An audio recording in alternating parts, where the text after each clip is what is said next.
Hello everyone, Silent here, and welcome back to another video. We're here to fix the 24 stacked and 48 stacked raid farm. As you might know, a little while ago, this got broken by Mojang fixing a bug with Ravagers. So the Ravagers now get stuck in the ceilings, but I actually already made a fix video for that. So this is like fix 2.0, because fix 1.0 has a couple issues with pillagers falling out of things, some experience and items getting lost. So what we're going to do today is we're going to take the final build that I showed in the main tutorial, and we're going to upgrade that with the version 8 raid farm kill chamber. So I just released another raid farm. I know, I have too many of them. Shut up. Anyway, the kill chamber on version 8 works really well for the 24 stacked and 48 stacked raid farm. So that's what we're going to be upgrading to today. And this is what it's going to look like once it's done. As you can see, it's pretty similar to what the main farm already has, but mostly we're going to be upgrading the front of it. This is going to prevent us from having any issues with the Ravagers.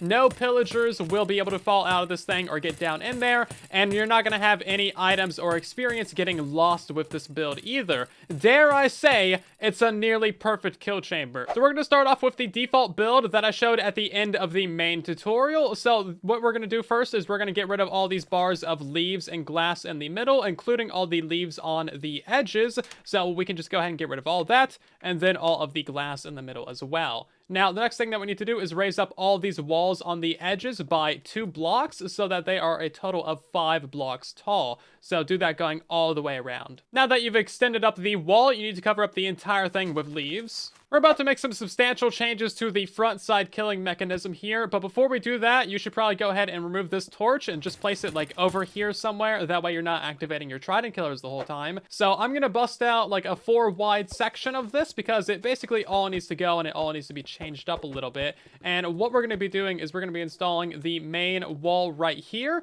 and then we're also gonna have a solid block right underneath it. This is where the mobs are going to be dying, so your tridents are going to be on this block right here. Since the tridents are going to be right there, that means that our redstone line is going to be on the back side, and then our pistons are going to be at this layer right here. So this is the general setup that you should have, so go ahead and remove all of this going all the way along the farm, and then replace it with this general layout. And this is what it should all look like. Don't worry about that redstone over there touching each other, it's going to be fine. What we need to do now is remove this trapwire hook, replace it with a block, and then remove this entire line of string going all the way across the farm, including this other tripwire hook right here. And now we're just going to replace all of this with a bunch of signs. So just replace that with an entire line of signs going across the build. Now, this layer of glass right here, I'm actually going to replace that with solid blocks, which I don't think is strictly necessary, but you know what? Do it anyway. Once you have that line of solid blocks in place, we're just going to place some buttons on the sides of those, and that's also going to hold up the water. At this point, you should go ahead and remove this water source on the right side, and then also remove this water source on the left side.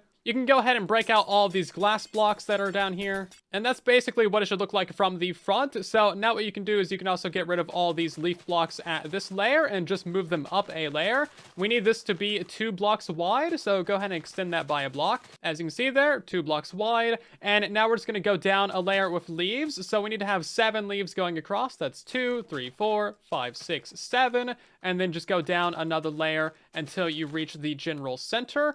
And then we need to do that on the opposite side as well. Of course, make sure that you also have a line of leaves right here to contain the water. It's a bit hard to see what's going on, but again, we just have the 2 wide shelf of leaves up here, and then a 7 wide shelf, and then it just goes down to the middle like so. Now what we need to do is we just need to build up the glass wall on the front of this so that we can actually see in there, and it's also going to hold in all the items, water, and experience. So just build this going up across the entire front until it reaches this layer of solid blocks up here. And then on the side walls, you can just go ahead and put in some glass blocks in these locations as well. Once the glass is in place, just go ahead and put in some solid blocks above it, and I'm just going to raise it up to the main roof layer and then cover it up with leaves, and do that on the opposite side as well. Now we should probably fix the redstone, so go ahead and grab a couple of blocks right here. We're going to have a block up and then a block right there. This is going to be a repeater just on 1 tick.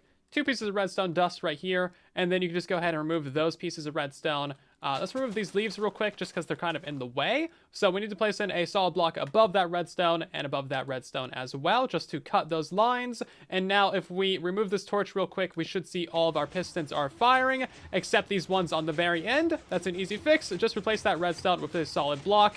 on either end. And that's what everything should look like. So now we're just going to cover it up with leaves. You can go ahead and remove these 2 blocks right here, and then just cover up absolutely all of this redstone down here with leaves, including the entire redstone line and all of the pistons. Moving back to the inside edge, we just need to go ahead and place in a line of buttons on this back wall right here to contain in all the water. Do that going all the way across. Now we're going to install the upper water streams. So start on the left side over here. We're going to break out this block and then place in a solid block behind it. Place in 1 water source right there, and that should flow across. And then we're going to do the same thing on the opposite side as well. So break out that block, place in a water source, and then we're going to go over by 7 blocks. So that's 1 on this first dry one. 1, 2, 3, 4, 5, 6, 7. Place in a block and then a water source, and that should flow all the way across, as you can see there. Now do the same thing on this side. So that's 1, 2, 3, 4, 5, 6, 7, and then 1 more water source right there. Now we can install the tripwire hooks. So go to this right side over here, place in the tripwire hook right there, and then you can just place in a line of string inside of the water, which is not something I knew that you could do, but apparently it's allowed on Bedrock Edition. Hooray. So place in the string going all the way across, and then on this side right here, we're just going to place in the tripwire hook inside the wall. When you put in these middle water sources, also put a temporary marker block below them as well. And now you can go to the outside edge and just break out this block right here. The tripwire is on the opposite side of this block, so then we're just going to place in a solid block above that. It should have leaves above it, of course, and then go ahead and replace your temporary torch with the redstone dust. And now whenever you activate that tripwire hook, that should activate all of your pistons. Now we're going to break into this lower water area and place in a line of buttons on this wall right here at the same layer as these leaves, just going all the way across. Now you can go ahead and place in a water source on the right side right here that's going to flow across, and then place in a temporary block next to your other temporary block and put in a water source right there, and then do the same thing on this side as well. And now finally 1 last water source on the left side, and that's going to push all the items and experience into this middle trough. So now the final thing to do is just to place in a water source on that side. That should flow all the way down to the middle, but it shouldn't flow out. If it does, you know what, just put a button there anyway.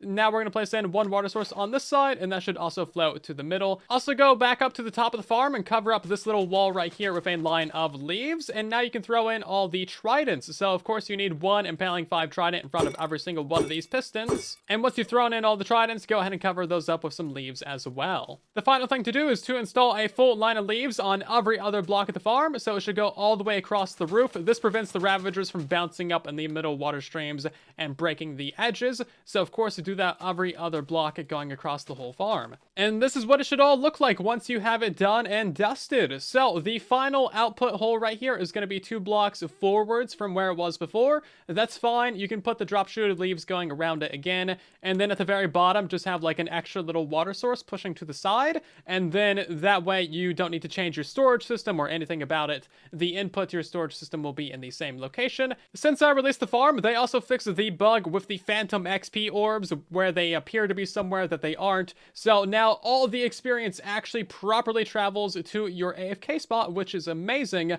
And all that means that you need to do now is move this to the side a little bit. So previously it was looking like this. All you should do is just remove these 2 blocks, put a leaf right there, and now instead of the experience bobbing up and down in the middle of these bubble columns, making a bunch of lag, it's just going to flow to the side. Gotta love this farm!